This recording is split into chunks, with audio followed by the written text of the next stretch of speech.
Em nome do Pai, do Filho e do Espírito Santo. Amém. Doutrina católica, tradição e magistério. Meditação. Voltemo-nos novamente para o Senhor. O lugar de Cristo, o Santíssimo Sacramento, é no centro do presbitério, no lugar de honra da Igreja, e ele deve estar unido ao altar, porque é lá que o sacrifício de Cristo acontece. Assim como ele não fugiu do altar no Calvário, a cruz, não devemos tirá-lo do lugar onde o seu sacrifício é atualizado para a nossa salvação. Tirar Cristo do centro do altar é como tirar a cruz de Cristo. Disse o Monsenhor Nicola Bux: o lugar central não pode ser a cadeira do celebrante. Não é um homem que está no centro da nossa fé, mas é Jesus na Eucaristia. Caso contrário, termina-se por comparar a Igreja a um auditório, a um tribunal deste mundo, no centro do qual se senta um homem. O sacerdote é ministro, não pode ser o centro. O centro é Cristo, Eucaristia. É o tabernáculo, é a cruz, finaliza o cardeal. É muito importante que voltemos o mais rápido possível para uma direção comum. Sacerdotes e fiéis voltados na mesma direção, para o sacrário voltado para o Oriente, para o Senhor que vem, preocupados justamente com a dignidade e correção da celebração da missa, de modo que seja expressa adequadamente a atitude secular de respeito, amor e adoração do mistério eucarístico. Em seu livro A Introdução ao Espírito da Liturgia, o então cardeal Ratzinger, hoje Papa Emérito Bento XVI, afirma: o sacerdote que se volta para a comunidade cria juntamente com ela um círculo fechado em si. A sua forma deixou de ser aberta para cima e para frente. Ela encerra-se em si própria. O sacrário no centro tem no espírito tradicional da Sagrada Liturgia, a Missa Tridentina, o significado de dar a Nosso Senhor Jesus Cristo o destaque no lugar central. Ao vivermos em um mundo secularizado, a Missa Tridentina nos ajuda a estarmos ligados à tradição e à herança da Igreja. Ajuda os católicos a santificarem suas vidas em uma época dessacralizada. Esse elo vital com o sacrifício da missa é uma âncora segura e uma garantia de que não nos afastaremos dos alicerces de nossa fé católica. No ambiente sagrado, experimentado na forma extraordinária do rito romano, o fiel dispõe em plenitude do que lhe é necessário para dar ao culto que é devido ao nosso Deus uno e trino. A celebração da missa tridentina favorece um culto belo e digno, que proporciona momentos de silêncio e reverência, permitindo o recolhimento e a oração pessoal aos presentes. Este é o rito que inspirou incontáveis santos e mártires, incentivou a devoção ao Santíssimo Sacramento por sucessivas gerações de fiéis, fez brotar inúmeras vocações ao sacerdócio e à vida religiosa e atraiu conversos em quantidades incomparáveis. Pode-se considerar essa afirmação como sendo teocêntrica, isto é, que tem em Deus como centro, evidentemente não como centro geométrico.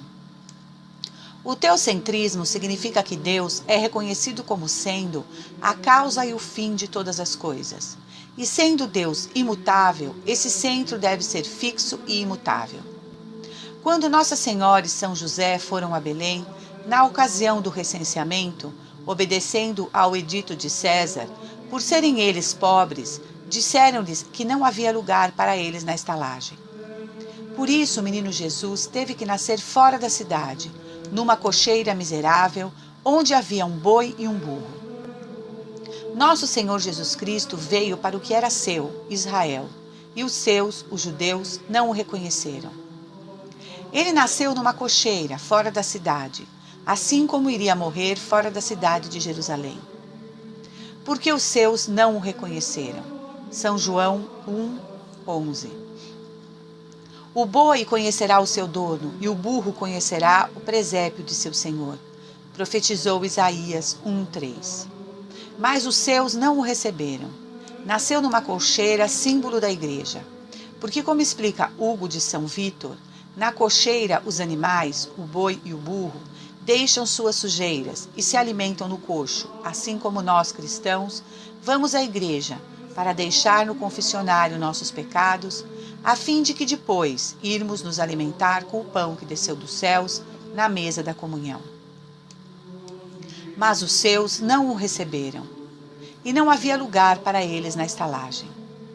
Espanta-nos com a frieza e a dureza de coração dos habitantes de Belém, que recusavam receber a Virgem Maria e São José, e com a cegueira da sinagoga, que abria o rolo da profecia e respondia a Herodes. Sim, é verdade. Estamos na época em que deve nascer o Messias prometido, e ele vai nascer em Belém, palavra que significa casa do pão.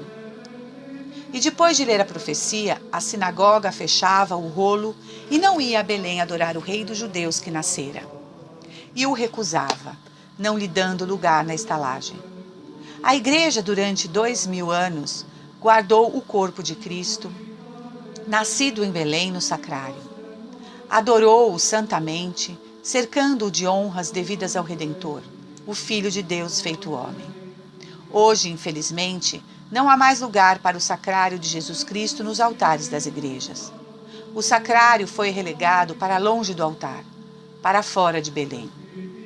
Por meio da encíclica Ecclesia de Eucaristia e no decreto Redemptionis Sacramentum, o Papa João Paulo II mandou que se combatessem os abusos e desrespeitos que se fazem contra a Eucaristia. Entretanto, observamos que nada mudou. Aqueles mesmos que aplaudem o Papa João Paulo II se fazem de surdos quando ele recomendou algo bom. Os argumentos para a retirada dos sacrários são cada vez mais assustadores. Já não se fala mais em completo desconhecimento da realidade do sacrário, como num brutal e insanável cegueira que já beira a senilidade. A loucura completa. Beira a hostilidade contra o Altíssimo.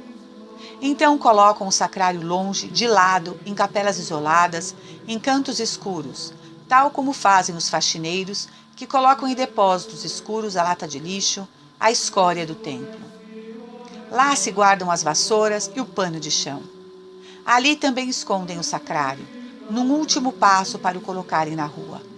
Pois diz o Senhor: porque me rejeitaste, também eu te rejeitarei. Oséias 4:6. E como rejeitaram a Deus, cumprem o projeto de Satanás. É bem por isso que Nossa Senhora tem alertado o mundo de que em breve milhares de igrejas se tornarão em pistas para os demônios. O espaço reservado para Deus fica cada vez menor, desde as capelas até os corações. Colocam nosso Senhor Jesus Cristo em pequenas capelas, porque os corações dos homens estão pequenos, cada vez mais fechados, cada vez mais mortos. E quando retiramos Deus de seu espaço, só sobra uma coisa: a energia do vácuo, ou seja, o desprovimento espacial absoluto, vazio. Portanto, se o sacrário, o próprio Jesus, está verdadeiramente presente em corpo, sangue, alma e divindade, sob as aparências de pão, sendo ele Deus, deve ocupar o lugar de destaque, o centro. A arca foi introduzida e instalada em um lugar no centro do tabernáculo que Davi construíra para ela. E Davi ofereceu holocausto e sacrifícios pacíficos. 2 Samuel 6,17. Nossa Senhora em Akita, Japão, em 1984, logo antes se aposentara a uma idade venerável, o bispo diocesano de Niigata, bispo John Shojiro Ito, em consulta com a Congregação para a Doutrina da Fé, escreveu uma carta pastoral na qual ele reconheceu como sendo autêntica a série extraordinária de eventos que tiveram lugar de 1973 a 1981 em um convento dentro de sua diocese. Eram reconhecidas as aparições da Mãe de Deus em Akita, Japão. A aparição foi considerada autêntica, como foram Lourdes, La Salette ou Fátima. Em junho de 1988, o cardeal Joseph Ratzinger, na época prefeito da Congregação para a Doutrina da Fé, hoje Papa Emérito Bento XVI, proferiu julgamento definitivo sobre os eventos e mensagens de Akita como confiáveis e dignos de fé. Diz a Mãe de Deus: reze pelo Papa, pelos bispos e pelos padres. O diabo se infiltrará até mesmo na Igreja, de tal um modo que haverá cardeais contra cardeais e bispos contra bispos. Serão desprezados os padres que me veneram e terão opositores em todos os lugares. Haverá vandalismo das igrejas e altares. A igreja estará cercada de asseclas do demônio, que conduzirá muitos padres a lhe consagrar a alma e abandonar o serviço do Senhor. O demônio especialmente dirigirá sua ira contra almas consagradas a Deus. O pensamento da perda de tantas almas é a causa de minha tristeza. Se os homens aumentarem ainda mais seus pecados em número e gravidade, já não haverá nenhum perdão para eles. Se o tabernáculo continuasse em sua posição primitiva, e se o sacerdote celebrasse a Santa Missa em latim versus Deum, não nos parece este um arranjo pedagógico para os leigos sobre a importância ímpar da Eucaristia no culto católico? Como poderemos ensinar que a Eucaristia é o cume e o ápice da vida da Igreja, se o sacrário, onde se custodia o corpo, sangue, alma e divindade do próprio Deus humanado, não está posicionado nem no cume, nem no ápice, nem no centro da Igreja?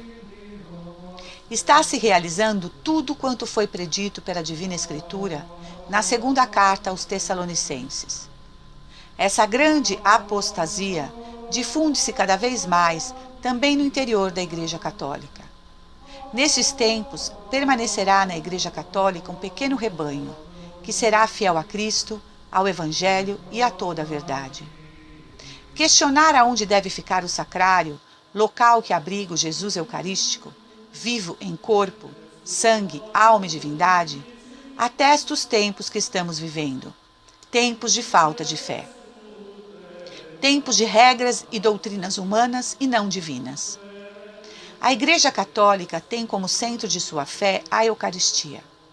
Colocar de lado esse significado é uma contradição do que é pregado, respeitado e amado pelos católicos.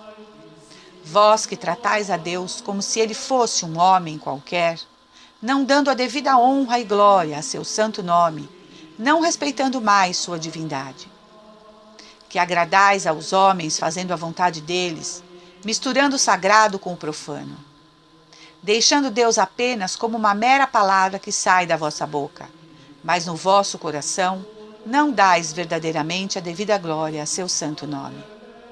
Dia chegará que a justiça do Altíssimo visitará e incendiará os vossos corações, que têm servido à criatura e não mais ao Criador. Devolvamos então ao Senhor o local devido, o local de honra, o centro do altar. Salve Maria, viva Cristo Rei. Senhor, dai-nos a fortaleza dos mártires. Em nome do Pai, do Filho, do Espírito Santo. Amém.